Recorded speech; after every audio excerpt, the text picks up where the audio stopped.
আসসালামু আলাইকুম রহমতুল্লাহ। শহীদ S A Memorial polytechnic ইনস্টিটিউটের পক্ষ থেকে সবাইকে স্বাগতম জানাচ্ছি। বরাবরের মতোই আমি তোমাদের ইলেকট্রিক্যাল ইঞ্জিনিয়ারিং ফান্ডামেন্টাল ক্লাস নিয়ে হাজির হয়েছি, মোহাম্মদ হারুনুর রশিদ। আর আমরা গত ক্লাসে তোমাদের বইয়ের ইলেকট্রিক্যাল ইঞ্জিনিয়ারিং ইলেকট্রিক্যাল সার্কিটের ধারণা এই অধ্যায়ের একটা অঙ্ক সলভ করেছিলাম এবং কিভাবে অঙ্কগুলো আমরা সলভ করব এই বিষয়ে একটা ধারণা দিয়েছিলাম। তো আজকে আমরা আরও কয়েকটা অঙ্ক সমাধান করে আজকের অধ্যায়টা এখানে শেষ করব। আজকে যেহেতু এই অধ্যায়টা একটু অনেক বড় এবং অনেক অঙ্ক আছে, তো সেহেতু তোমাদেরকে প্রত্যেকটা অঙ্ককেই ঠিক একই নিয়মেই করবা, তাহলে সহজে তোমরা বুঝতে পারবা বিষয়গুলো। আর যেহেতু তোমাদেরকে একটা মাত্র অঙ্ক সমাধান করে দিয়েছি, তোমরা এই ক্লাসে যারা উপস্থিত হয়েছে তারা ম্যাক্সিমামই সিভিল এবং কম্পিউটার ডিপার্টমেন্টের। তো তোমরা আমি হচ্ছে আরেকটা ক্লাস বেসিক ইলেকট্রিসিটি ইলেকট্রিক্যাল টেকনোলজির যে ক্লাসটা আছে ওখানে এক্সট্রা কয়েকটা অঙ্ক আমি সমাধান করে দিয়েছি। তোমরা চাইলে ওই ক্লাসগুলোও পরবর্তীতে দেখে নিতে পারো তোমাদের অঙ্ক করার সুবিধার্থে। একই ধরনের অঙ্ক তোমরা ওখান থেকে যদি দেখো ওগুলোও তোমাদের বোর্ডে আসে। আজকে আমরা কিছু ব্যতিক্রমী অঙ্ক করার পরে এই অধ্যায়টা ক্লোজ করে দেব। আর তোমরা যারা এখন জয়েন করতেছো তারা তোমাদের টেকনোলজিগুলো, যেহেতু তোমাদের সিভিল টেকনোলজি এবং কম্পিউটার টেকনোলজি দুইটা, তোমরা তোমাদের টেকনোলজিগুলো কমেন্ট করতে পারো।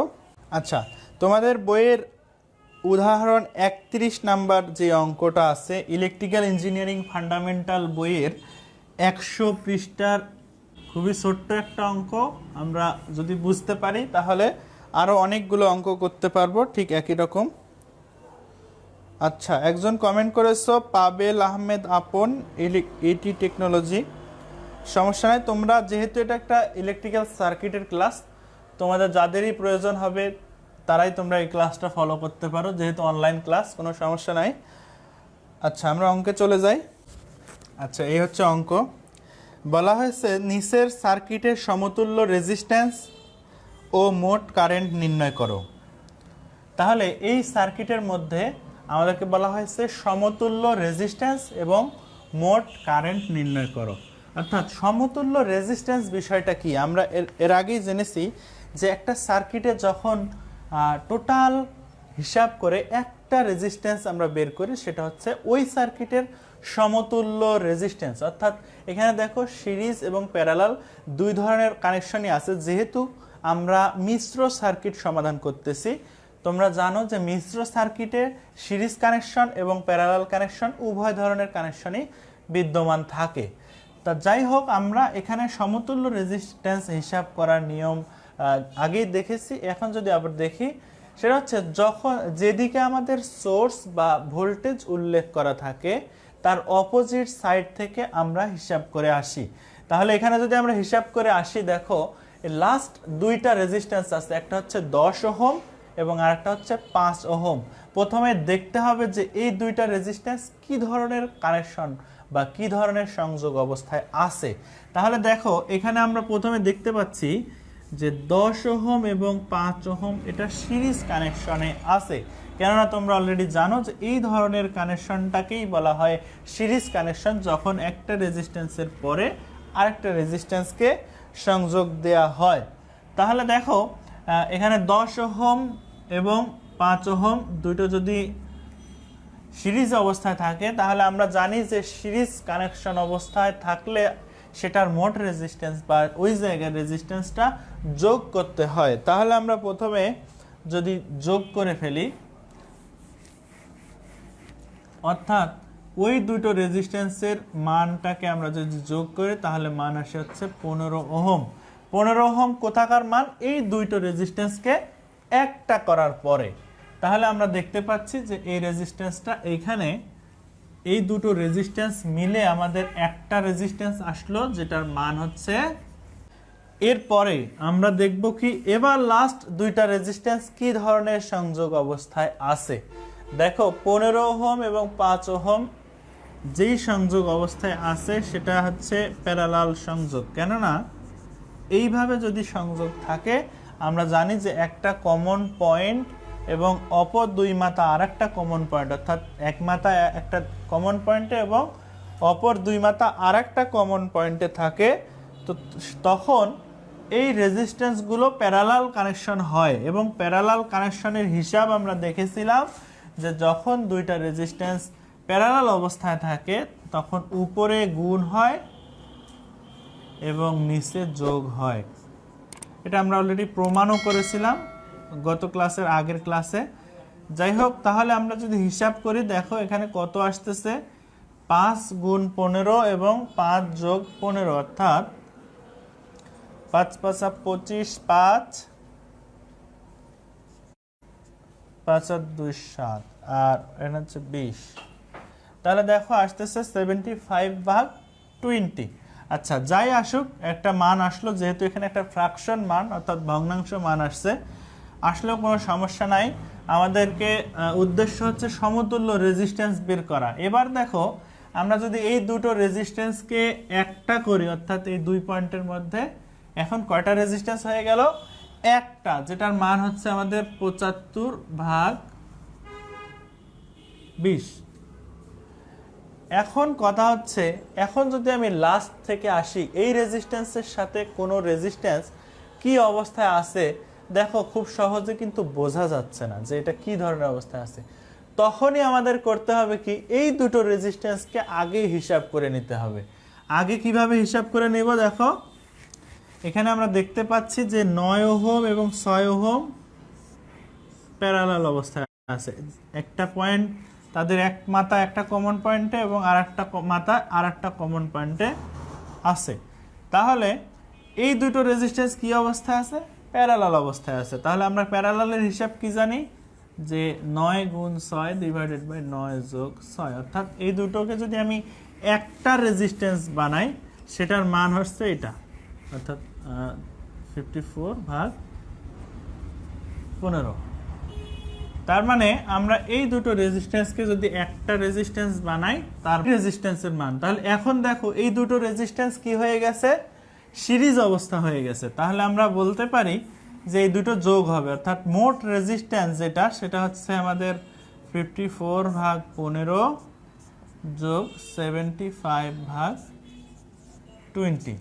তো এটা যোগ করার পরে যেই মানটা আমরা পাবো, অর্থাৎ সেই মানটা হচ্ছে 7.35 মেবি। তোমরা একটু হিসাব করে দেখতে পারো যে এটার মান কত আসে। তাহলে আমরা সেটা হচ্ছে টোটাল রেজিস্ট্যান্সটা পেয়ে যাব। আচ্ছা, এই যে একটা প্রসেস, আমরা লাস্টের দিক থেকে একটা একটা রেজিস্ট্যান্স কমাইতে কমাইতে লাস্ট অবস্থায় এসে সমতুল্য রেজিস্ট্যান্স বের করলাম, এটা একটু তোমাদের কাছে লেন্দি মনে হতে পারে। দেখো এবার আমরা একটু শর্টকাটে যদি মজা করে এই অঙ্কটা এক লাইনের ভিতরে সমাধান করতে পারি, তাহলে কেমন হয়? দেখো আমরা এক লাইনের ভিতরে এই পুরো অঙ্কটাকে, অর্থাৎ সমতুল্য রেজিস্ট্যান্স আমরা বের করতে পারি। তাহলে আমি একটু আবার প্রথম থেকে সার্কিটটা অঙ্কন। এই তো আমাদের টোটাল অঙ্ক ছিল। তাহলে দেখো আমরা যদি এক লাইনে এটাকে সমাধান করি, তো নিয়মটা হচ্ছে একই রকম। প্রথমে আমাদের RT লিখতে হবে, এবার লাস্টের দিক থেকে আমাদের হিসাব করে আসতে হবে যে কোনটা কি ধরনের কানেকশন অবস্থায় আছে। প্রথমে আমরা দেখতে পাচ্ছি 10 ওহম এবং 5 ওহম সিরিজ অবস্থায় আছে। তাহলে আমরা বলতে পারি যে 10 যোগ 5, যোগ অবস্থায় লেখার অর্থই হচ্ছে ওটা সিরিজ অবস্থায় আছে। এর পরবর্তীতে দেখতে পাচ্ছি যে এই 5 এর সাথে, অর্থাৎ এই টোটাল যে রেজিস্ট্যান্স তার সাথে প্যারালাল অবস্থায় আছে। তাহলে আমরা জানি এটা প্যারালাল সিম্বল আছে জ্যামিতিতে, এই সিম্বলটাকে প্যারালাল সিম্বল বলা হয়। তাহলে আমরা এই প্যারালাল সিম্বল দ্বারা এইখানে লিখব, পরবর্তীতে হিসাব করব। তাহলে আমরা বলতে পারি যে 10 যোগ 5 প্যারালাল 5। এর পরবর্তীতে দেখো আমরা দেখতে পারলাম যে এই টোটালটা মিলে একটা মাত্র রেজিস্ট্যান্স হয়েছিল, এবং যেটার জন্য এদিকে আমাদের আবার এই দুটো রেজিস্ট্যান্স প্যারালাল অবস্থায় আছে, প্যারালালটাকে হিসাব করে নিতে হবে। তাহলে দেখো এদিকে প্যারালাল অবস্থায় কত, 9 প্যারালাল 6, এবং এই প্যারালাল করার পরে একটা রেজিস্ট্যান্স আসছিল, এবং এদিকে টোটাল হিসাব করে একটা রেজিস্ট্যান্স আসার পরে দুটো রেজিস্ট্যান্স সিরিজ অবস্থায় আছে, অর্থাৎ যোগ অবস্থায় আছে। তাহলে আমরা এই যে একটা লাইনেই পুরো সমতুল্য রেজিস্ট্যান্সটাকে বিবেচনা করতে পারি। তাহলে এটাকে আমরা এবার সমাধান করব কিভাবে, দেখো একই রকম সিস্টেম। এই যে 10 যোগ 5 অর্থাৎ 15 প্যারালাল 5 যোগ 9 প্যারালাল 16। তাহলে এই যে এদিকে 15 প্যারালাল 5 এবং এদিকে 9 প্যারালাল, সরি এটা 16 হবে না, এটা 6 হবে, 9 প্যারালাল 6, এই এদিকে হিসাব এবং এদিকে হিসাব আমরা করতে পারি। তাহলে এটার মান আসে দেখো 3.6 আর এটার মান আসে হচ্ছে মেবি 3.75। তাহলে এটা টোটাল যোগ করলে রেজাল্ট আসে আমাদের 7.35 এত ওহম। এটা হচ্ছে আমাদের টোটাল রেজিস্ট্যান্স। তাহলে আমরা এই এক লাইনেও এই অঙ্কটাকে সলভ করতে পারি। তোমরা যারা বুঝতে পারতেছো না তারা একটু প্রশ্ন করতে পারো আমাদেরকে, ফেসবুক লাইভের কমেন্টে তোমরা প্রশ্ন করতে পারো। দেখো এখানে আমি আবার একটু বলি, যখন আমরা কোনো একটা অংশকে লিখব সেটাকে অবশ্যই ব্র্যাকেটে আবদ্ধ করে লিখতে হবে। যেমন এখানে 10 যোগ 5 লিখছি, দেখো একটা ফার্স্ট ব্র্যাকেটে আবদ্ধ করে লিখছি এবং এর সাথে 5 প্যারালাল অবস্থায় করার পরেও আবার একটা ফার্স্ট ব্র্যাকেটে আবদ্ধ করে লিখেছি। সেমভাবে 9 যোগ 6 আমাদের ব্র্যাকেটের মধ্যে লিখতে হবে, কেননা এটা আলাদা একটা হিসাব। তো এজন্য আমাদেরকে টোটাল এইভাবে আমরা লিখলেই হয়ে যাবে। এই ছিল মোটামুটি তোমাদের বইয়ে।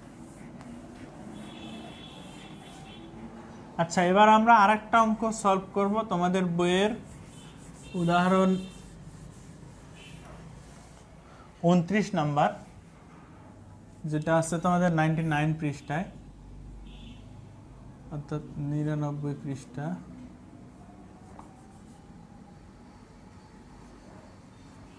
উদাহরণ 29 এখানে বলা আছে নিচের সার্কিট হতে মোট রেজিস্ট্যান্স এবং মোট কারেন্ট নির্ণয় করো। আর সার্কিটটা হচ্ছে, এই অঙ্কটা আমি গত ক্লাসে অর্থাৎ ওই ইলেকট্রিক্যাল ইঞ্জিনিয়ারিং এর ক্লাসেও নিয়েছি, আবারও দেখাচ্ছি। দেখো অঙ্কটা খুবই ইম্পর্টেন্ট। মোট রেজিস্ট্যান্স এবং মোট কারেন্ট নির্ণয় করো।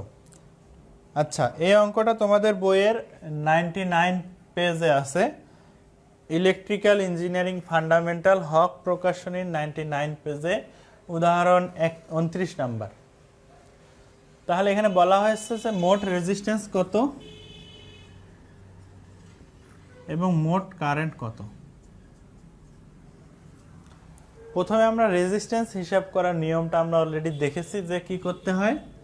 আমাদের যেদিকে সোর্স থাকে তার অপোজিট থেকে আমাদেরকে হিসাব করে আসতে হয় যে কি ধরনের কানেকশন আছে, তার উপর বেস করে আমাদের ক্যালকুলেশন হয়। এবং এর পরবর্তীতে আমরা কি করলাম, আমরা দেখলাম যে এক লাইনেও কিভাবে একটা অঙ্ককে সমাধান করা যায়। আচ্ছা, এখন যদি আমি লাস্ট এই দুইটা রেজিস্ট্যান্স, এখানে কত দেখো 60 এবং 40, এই দুটো রেজিস্ট্যান্সকে যদি চিন্তা করি যে দুটো কি অবস্থায় আছে, তো নর্মালি আমরা যখন দেখি দুটো রেজিস্ট্যান্স এই অবস্থায় থাকে, ধরো এটা 60 ওহম রেজিস্ট্যান্স এবং এটা 40 ওহম রেজিস্ট্যান্স, তাহলে আমরা বলতে পারি যে এই দুটো রেজিস্ট্যান্স প্যারালাল অবস্থায় আছে। কিন্তু এইখানে দেখো একটা এক্সট্রা জিনিস হচ্ছে, মাঝখান দিয়ে একটা পথ দিয়ে দেওয়া হয়েছে। তাহলে এটার হিসাবটা আমরা কিভাবে করব, দেখো খুবই সিম্পল হিসাব।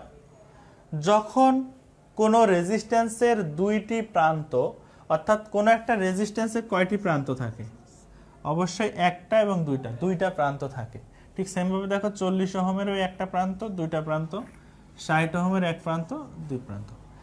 তো যদি কোনো রেজিস্ট্যান্সের দুইটি প্রান্ত শর্ট পথ দ্বারা কানেকশন করা থাকে, অর্থাৎ কানেকশনটা শর্ট করা থাকে, তো এই যে তারগুলো, এই তারগুলোকে বলা হয় শর্ট, অর্থাৎ শর্ট পথ। তাহলে এই যে এই পথটা, এটা একটা শর্ট পথ। তো যখন কারেন্ট কোনো রাস্তা দিয়ে প্রবাহিত হয় এবং একাধিক রাস্তা তৈরি হয়, তো যদি কোনো রাস্তায় বাধা থাকে এবং আরেকটা রাস্তায় বাধা না থাকে, তাহলে কারেন্ট যেই রাস্তায় বাধা থাকে না সেই রাস্তা দিয়ে প্রবাহিত হয়। এটা হচ্ছে কারেন্টের একটা ধর্ম। যখন কোনো রাস্তায় কোনো রেজিস্ট্যান্স থাকবে না, কারেন্ট সরাসরি ওই রাস্তা দিয়ে প্রবাহিত হবে। এটা শুধুমাত্র রেজিস্ট্যান্সের ধর্ম না, আমাদেরও ধর্ম। আমরা যখন দেখি যে দুইটা রাস্তা যদি দুইটা বড় বড় গর্ত হয় আর একটা রাস্তা যদি সোজা হয়, তো সোজা রাস্তা দিয়ে আমরা সবসময় যাই। তো ঠিক সেরকমই কারেন্টও সোজা রাস্তায় চলাচল করে।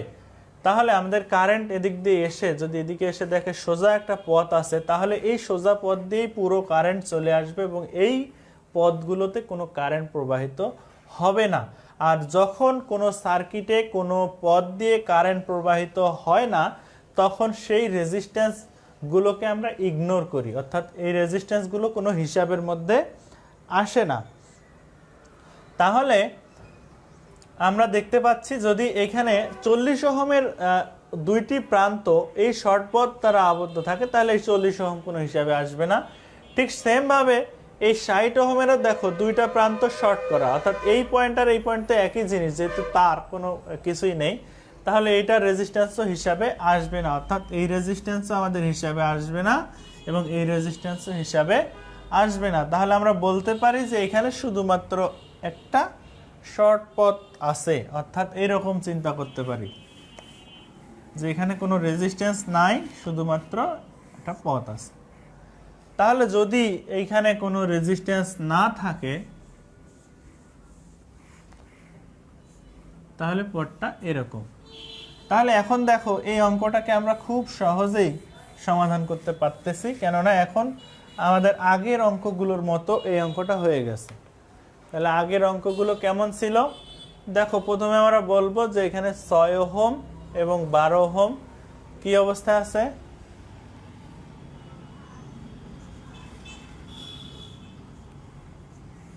এই তো এদিকে 6 ওহমটাকে এদিকে লিখছি, তাহলে এটা কি অবস্থায় আছে দেখো, তোমরাই বলো। এই দুটো প্যারালাল অবস্থায় আছে। তাহলে আমরা প্যারালালের হিসাব কিভাবে করি? উপরে গুণ, অর্থাৎ 6 গুণ 12, আর নিচে হচ্ছে 6 যোগ 12। তাহলে এটা হলো কি ওই জায়গার হিসাব, টোটাল হিসাবটা কত আসলো, এই দুইটা রেজিস্ট্যান্সকে প্যারালাল করার পরে কত আসলো। এর পরবর্তীতে দেখতে পাচ্ছি এই দুটো রেজিস্ট্যান্সকে একটা করার পরে এই 10 ওহমও তার সাথে কি অবস্থায় আছে, প্যারালাল অবস্থায় আছে। কেননা দেখো তিনটা রেজিস্ট্যান্স যদি এরকম অবস্থায় থাকে, তাহলে আমরা এই তিনটা রেজিস্ট্যান্সকে কি বলতে পারি, এই তিনটা রেজিস্ট্যান্সই প্যারালাল অবস্থায় আছে। এবং এই তিনটা রেজিস্ট্যান্সকে হিসাব করার পরে যখন আমরা একটা রেজিস্ট্যান্স পাবো, তাহলে সেই রেজিস্ট্যান্সটাও এই রেজিস্ট্যান্সের সাথে দেখো কি অবস্থায় আছে, এখন একটা মাত্র পথ, অর্থাৎ একটা সিরিজ অবস্থায় আছে।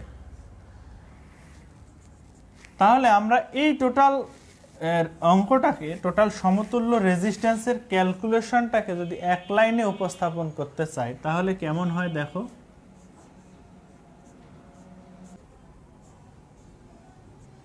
তাহলে দেখো 6, 12 এবং 10 তিনটাই প্যারালাল অবস্থায় আছে এবং এর সাথে 5 সিরিজ অবস্থায় আছে। এখন যদি আমরা এটাকে সমাধান করি ক্যালকুলেটরে, তোমরা চাইলে এই দুটো করে সমাধান করতে পারো। প্রথমে হচ্ছে 6 এবং 12কে প্যারালাল হিসাব করবা, পরে যেই রেজাল্ট আসবে সেই রেজাল্টটাকে 10-এর সাথে প্যারালাল হিসাব করবা এবং লাস্টে 5-এর সাথে যোগ করে দিলেই আমরা রেজাল্টটা পেয়ে যাব।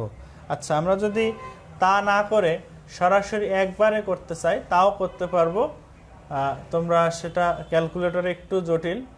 তোমরা যেটা করবা সেটা হচ্ছে প্রথমে এই রেজিস্ট্যান্সগুলোকে, অর্থাৎ এই দুটো রেজিস্ট্যান্সকে প্যারালাল হিসাব করবা।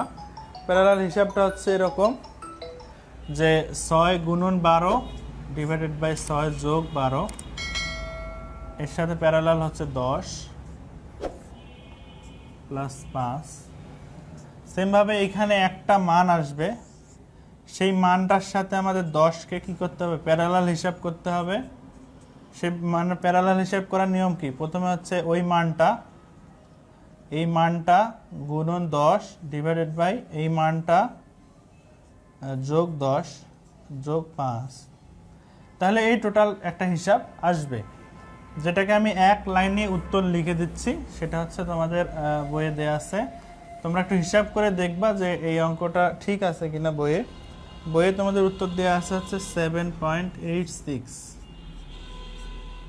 অর্থাৎ টোটাল রেজিস্ট্যান্স হিসাব করার পরে এর মানটা আসবে 7.86। এরপরে বলা হয়েছে এই অঙ্কে যে মোট কারেন্ট নির্ণয় করো।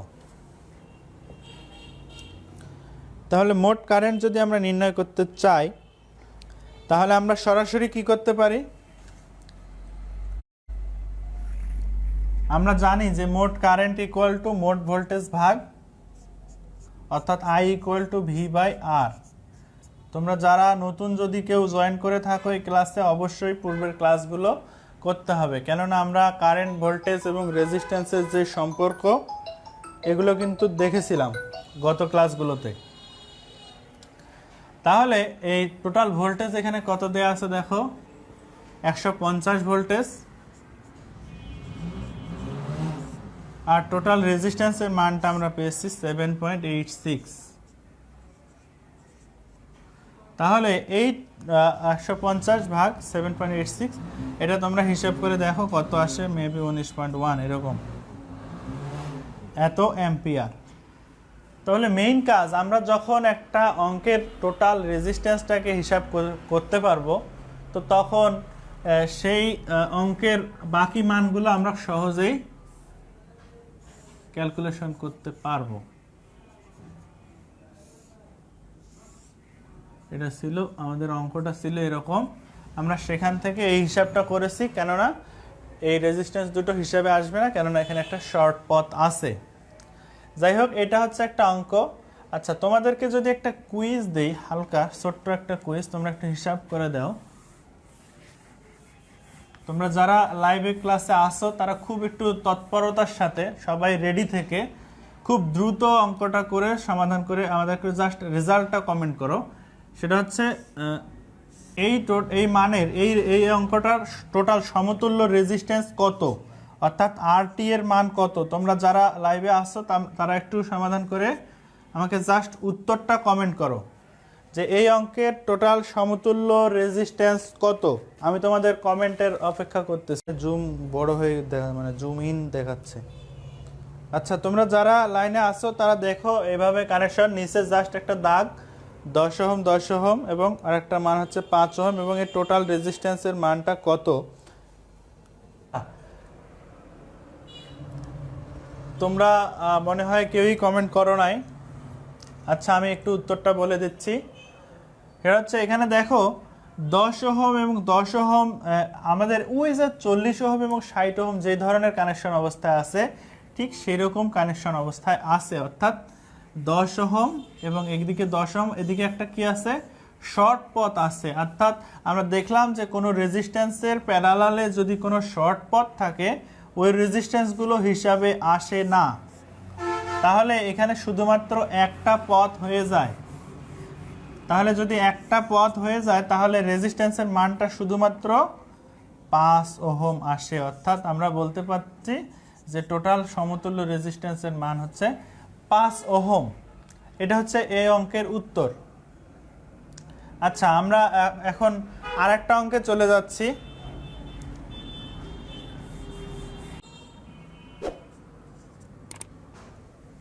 আচ্ছা, এই হচ্ছে তোমাদের অঙ্ক। এখান থেকে আমরা যদি টোটাল রেজিস্ট্যান্সটা কিভাবে হিসাব করব সেটা যদি দেখি, দেখো আমাদের স্টেপ হচ্ছে যেদিকে আমাদের ভোল্টেজ সোর্স থাকবে তার অপোজিট সাইড থেকে আসতে হবে। তাহলে অপোজিট সাইড এখানে এইটা, সেটা দেখো 7 এবং 15 ওহম, এটা কি অবস্থায় আছে, সিরিজ অবস্থায় আছে। তাহলে আমরা বলতে পারি যে টোটাল রেজিস্ট্যান্সটাকে যদি আমরা এক লাইনে করি, দেখো কি আসতেছে, আমরা বলতে পারি যে 15 এবং 7 এটা সিরিজ অবস্থায় আছে। এর পরবর্তীতে দেখতে পাচ্ছি যে এই টোটাল মানটা, অর্থাৎ এই টোটাল একটা মানটা এর সাথে, অর্থাৎ 22 ওহমের সাথে একটা প্যারালাল অবস্থায় আছে। তাহলে এটাকে আমরা একটা ব্র্যাকেটে আবদ্ধ করলাম। এর পরবর্তীতে দেখতেছি যে এই টোটাল মানটার সাথে 5 ওহম আমাদের সিরিজ অবস্থায় আছে। এর পরবর্তীতে দেখো এই 16 ওহম, এই টোটাল মান যদি আমরা একটা করি তখন এর সাথে প্যারালাল অবস্থায় আছে। এর পরবর্তীতে এই 16-র সাথে এই 4 ওহম কি অবস্থায় আছে দেখো, 16-র সাথে না, টোটাল এই যে রেজিস্ট্যান্সটা হিসাব করার পরে একটা রেজিস্ট্যান্স হবে, তার সাথে এই 4 ওহমটা আমাদের সিরিজ অবস্থায় আছে। তাহলে আমরা সিরিজ অবস্থায় লিখলাম যোগ দিয়ে। এবার এই সিরিজ করার পরে টোটাল যখন একটা রেজিস্ট্যান্স আসে সেটার সাথে আবার 12 ওহম প্যারালাল অবস্থায় থাকে, অর্থাৎ আমরা বলতে পারি এই জায়গায় প্যারালাল 12। এরপরে অ্যাট লাস্ট আমরা দেখতে পাচ্ছি যে 6 ওহম এই টোটাল মানটার সাথে যোগ অবস্থায় আছে। এটা হচ্ছে এই অঙ্কের এক লাইনের সমতুল্য রেজিস্ট্যান্সটাকে আমরা লিখলাম।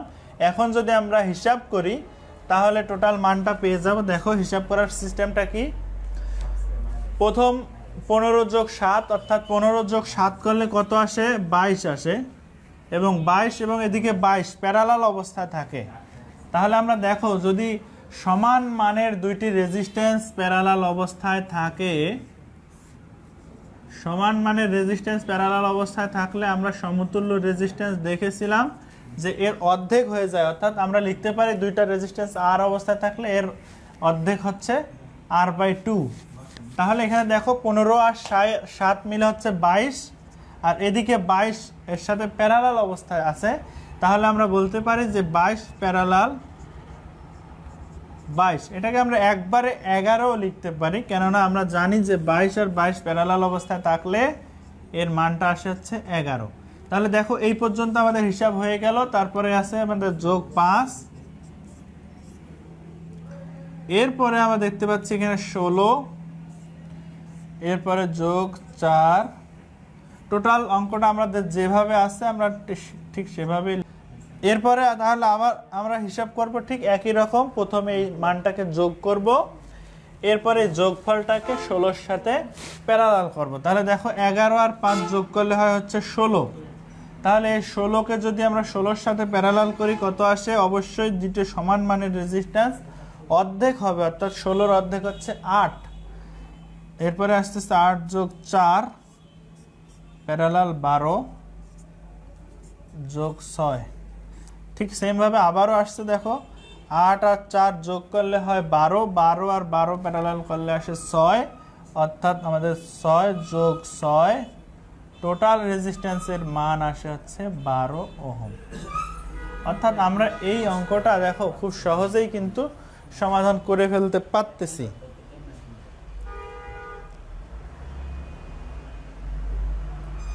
আচ্ছা, এরপরে যদি আমরা এই অঙ্কের টোটাল কারেন্টের মানটা বের করতে চাই, তাহলে টোটাল কারেন্ট আমরা কি জানি, I সমান V/R। দেখো এই অঙ্কের টোটাল ভোল্টেজটা দেয়া আছে কত, 8 ভোল্টেজ, এবং আমরা টোটাল রেজিস্ট্যান্সের মানটা পেলাম হচ্ছে 12 ওহম, অর্থাৎ আমরা বলতে পারি 8/12, অর্থাৎ এটাকে হিসাব করে দেখো আসে 0.667। এটা হচ্ছে এত অ্যাম্পিয়ার। এটা হলো আমাদের কি এই অঙ্কের মোট কারেন্ট, অর্থাৎ আমরা মোট কারেন্টটাও পেয়ে গেলাম 0.667 অ্যাম্পিয়ার। আচ্ছা, তোমরা এই অঙ্কটা এই পর্যন্ত করতে পারো। এর পরবর্তীতে বলা আছে যে 6 ওহমের ভোল্টেজ ড্রপ কত। তাহলে দেখো আমরা যদি কোনো রেজিস্ট্যান্সের ভোল্টেজ ড্রপ বের করতে চাই, তাহলে ওই রেজিস্ট্যান্সের মধ্য দিয়ে প্রবাহিত কারেন্ট এবং ওই রেজিস্ট্যান্সের মানটা জানা থাকতে হবে। তাহলে এই রেজিস্ট্যান্সের মধ্য দিয়ে প্রবাহিত কারেন্ট হচ্ছে এই সার্কিটের টোটাল কারেন্ট। দেখো এই টোটাল ভোল্টেজ যদি এটা হয় তাহলে টোটাল কারেন্টটাই হচ্ছে এই পথের কারেন্ট। তাহলে এই পথের যে কারেন্টটা প্রবাহিত হচ্ছে সেটাই হচ্ছে আমাদের 6 ওহমের মধ্য দিয়ে প্রবাহিত কারেন্ট। তাহলে আমরা বলতে পারি 6 ওহমের মধ্য দিয়ে প্রবাহিত কারেন্ট অর্থাৎ I ইন্টু ওই রেজিস্ট্যান্স অর্থাৎ R। তাহলে I এর মান আমরা পেলাম 0.667 এবং ওই রেজিস্ট্যান্সের মানটা কত 6, তাহলে এর মানটা আসে হচ্ছে 4। আর যেহেতু ভোল্টেজ ড্রপ বের করতেছি, ভোল্টেজ ড্রপ অর্থাৎ ভোল্টেজের একক হলো ভোল্ট, যেটাকে আমরা ভি দ্বারা সূচিত করি। এটা হচ্ছে তাহলে একটা উত্তর। যাই হোক, তোমরা যারা ক্লাস দেখতেছো, এটা ছিল আমাদের চতুর্থ অধ্যায়ের শেষ ক্লাস। আমরা আজকে মোটামুটি চতুর্থ অধ্যায়ের যত ধরনের অঙ্ক আছে আমরা সমাধান করে দিয়েছি। তোমরা ক্লাসটা যেহেতু রেকর্ডেড থাকে, পরবর্তীতে এই ক্লাসগুলো দেখতে পারো। আর বেসিক ইলেকট্রিক্যাল ডিপার্টমেন্টের যে ক্লাসটা আছে সেটাও তোমরা ফলো করতে পারো, কেননা তোমাদের এই সাবজেক্টটা এবং বেসিক ইলেকট্রিসিটি সাবজেক্টটা একই ধরনের, পুরো সবগুলোই এক। তোমরা দুইটা ক্লাসে দুই ধরনের অঙ্ক আমরা একটু সমাধান করার চেষ্টা করেছি, দুটো ক্লাস কম্বিনেশন করে। প্রত্যেকটা অঙ্ক অর্থাৎ তোমাদের বইয়ের এই অধ্যায় থেকে অবশ্যই একটা অঙ্ক থাকবে। তোমরা সবাই এই অধ্যায়ের অঙ্কগুলো সমাধান করার চেষ্টা করবে। আর যদি সমাধান করতে না পারো, সেক্ষেত্রে এই ক্লাসগুলো লাইভ কমেন্টে পরবর্তীতে দেখে তোমরা কমেন্ট করে জানাতে পারো তোমাদের বইয়ের উদাহরণ এবং পৃষ্ঠা নাম্বার। অর্থাৎ তোমাদেরকে আমি যেই বইটা ফলো করি সেটা হচ্ছে ইলেকট্রিক্যাল ইঞ্জিনিয়ারিং ফান্ডামেন্টাল, হক প্রকাশনীর। তোমরা যদি কোনো প্রবলেম হয়, তোমরা বইয়ের পৃষ্ঠা নাম্বার এবং উদাহরণ নাম্বার কমেন্ট করে আমাকে জানাতে পারো, বা অঙ্ক নাম্বার। মোটামুটি আজকের ক্লাস এই পর্যন্তই। সবশেষে সবাইকে ধন্যবাদ জানিয়ে সবার সুস্থতা কামনা করে আজকের ক্লাস এখানেই শেষ করছি। আল্লাহ হাফেজ।